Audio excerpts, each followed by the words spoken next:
সুপ্রিয় দর্শক মণ্ডলী, ঈদ মোবারক। আগামীকাল ঈদ, আপনাদের সবাইকে ঈদের শুভেচ্ছা। সেই সাথে নিয়ে আসলাম আমার অঙ্কুরে কৃষি চ্যানেলের পক্ষ থেকে মানি প্ল্যান্ট। দেখুন, সুন্দর গাছ, মানি প্ল্যান্ট গাছ অনেকেই চেনেন। এই গাছটা ছায়াতেও হয়।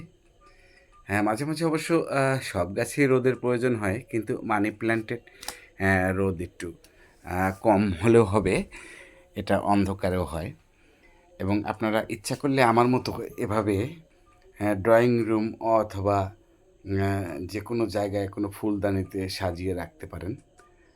সাজিয়ে রাখলে বিশেষ করে অক্সিজেন তো আমরা পাবই, কিছুটা হলেও অক্সিজেনের অভাব পূর্ণ করবে এবং খুব সুন্দরও লাগবে।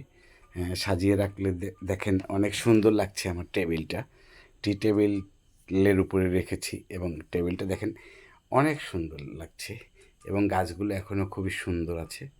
অনেক দিন হয়েছে লাগিয়েছি, খুবই সুন্দর আছে। ভালো লাগলে জানাবেন। আসসালামু আলাইকুম।